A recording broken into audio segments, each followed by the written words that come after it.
রাষ্ট্রীয় সন্ত্রাসের কবলে বাংলাদেশ এবং বিচারিক হত্যার শিকার শহীদ আব্দুল কাদের মোল্লা শীর্ষক আজকের এই সেমিনারের সম্মানিত সভাপতি, উপস্থিত সুধীমণ্ডলী এবং আমার প্রিয় ভাই এবং বোনেরা, আসসালামু আলাইকুম ওয়া রাহমাতুল্লাহি ওয়া বারাকাতুহু।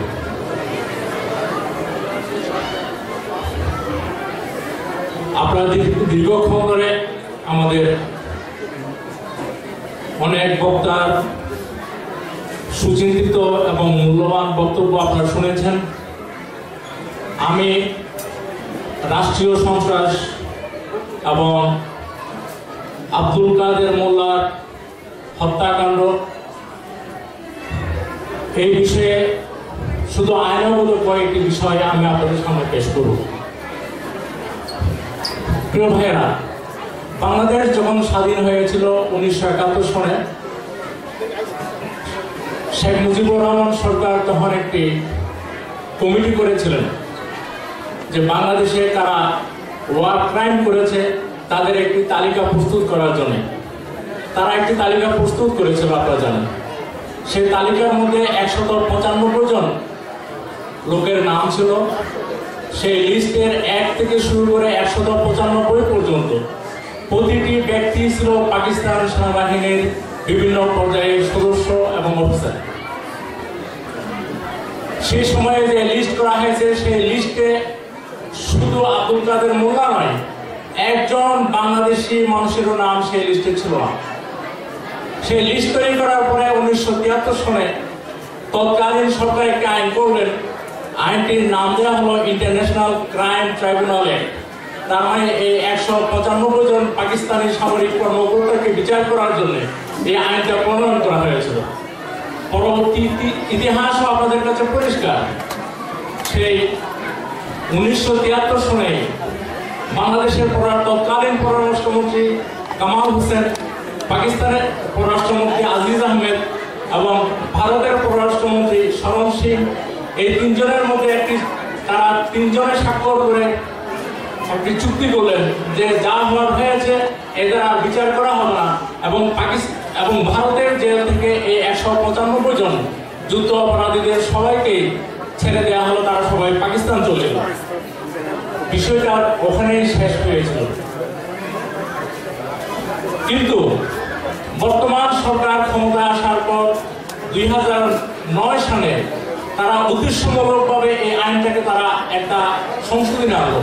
তারা বলল যে সামরিক অফিসারের সাথে এই আইনে আমরা বেসামরিক ব্যক্তিদের বিচার করতে পারবো, এবং তারা সেই আইনটা পাস করে কিছু বেসামরিক ব্যক্তিকে তারা অ্যারেস্ট করলেন।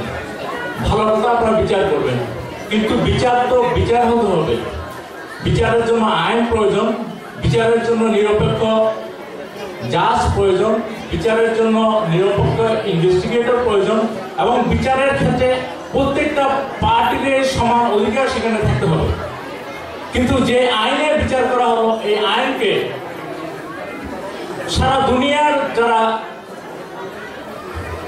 বিশিষ্ট সংগঠন, amnesty international, human rights watch, international bar association, সবাই তারা বলল এই আইন একটি অনিরপেক্ষ আইন, এই আইনে সঠিক বিচার হতে পারে না। কিন্তু সরকার কারো কোথায় তারা কর্ণপাত করলেন না। সাধারণ কিছু বিষয়, এগুলি বোঝার জন্য আইন জানার কোনো প্রয়োজন নেই। আইনের মূল কথা হলো যে কি, প্রিজাম্পশন অফ ইনোসেন্স। আপনি যখন কারো বিচার করবেন, আপনাকে চিন্তা করতে হবে এই লোক নিরপরাধ। এই বিষয়টা সামনে রেখে আপনাকে বিচারের কাজ করায় কাউকে দাঁড় করাতে হবে। কিন্তু আমাদের দেশে কি হলো, বিচার করার আগে বলা হলো যে এদেরকে ফাঁসি দেওয়া হবে, বিচার করার আগে বলা হলো তারা যুদ্ধ অপরাধী, বিচার করার আগে মন্ত্রী মিনিস্টাররা ডেট ঘোষণা করে দিলেন, বলে তাদেরকে অমুক তারিখে ফাঁসি দেওয়া হবে। তাহলে এর মধ্য দিয়ে কি নিরপেক্ষ বিচার হওয়া সম্ভব? বিচারের অন্যতম মূল নীতি হলো যে সেখানে সব পক্ষগুলির সাক্ষী তাদের যেটা তথ্য উপাত্ত সেগুলো তারা পেশ করতে পারতে হবে। কিন্তু আমরা কি দেখেছি, সরকার পক্ষ তাদের সাক্ষীদেরকে নিয়ে এসছে, আর এমনকি সরকার পক্ষে কিছু সাক্ষী যখন আসামিদের পক্ষে সাক্ষী দিতে চাইলেন তখন তাদেরকে গুম করা হলো, তাদেরকে অ্যারেস্ট করে নিয়ে যাওয়া হলো এবং এমনকি ইন্ডিয়া পাঠিয়ে দেওয়া হলো। প্রিয় ভাইরা, আব্দুল কাদের মোল্লা সাহেবকে যেই প্রথমে ট্রাইব্যুনালে তাকে যাবজ্জীবন শাস্তি দেওয়া হলো এবং পরবর্তীতে আপিলে গিয়ে তাকে মৃত্যুদণ্ড দেওয়া হলো। আশ্চর্য ব্যাপার, আমি আজকে মোর দেন 20 ইয়ার্স আমি ল প্র্যাকটিস করি বাংলাদেশে। এখন যে একজন মহিলার সাক্ষ্যের উপর ভিত্তি করে আব্দুল কাদের মোল্লাকে মৃত্যুদণ্ড দেওয়া হলো, সেই মহিলার নাম হলো কি মোমেনা বেগম। মোমেনা বেগম বলল যে তার বাপ, মা, ভাই বোন সবাইকে হত্যা করা হয়েছে। সে 3 বার বিভিন্ন জায়গায় সে স্টেটমেন্ট দিয়েছে। 1971 সালে তার বয়স ছিল 12 বছর।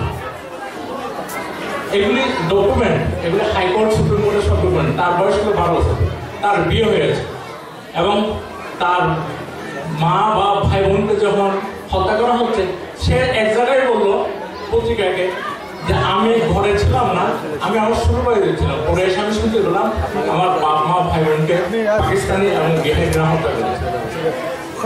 আব্দুল কাদের মোল্লা যখন জেলে 2010 সালে মিরপুরে একটা মিউজিয়াম রয়েছে, সেই মিউজিয়ামে সে গিয়ে একটা স্টেটমেন্ট দিল। সেই মিউজিয়ামের নাম হলো জল্লাদ খান মিউজিয়াম।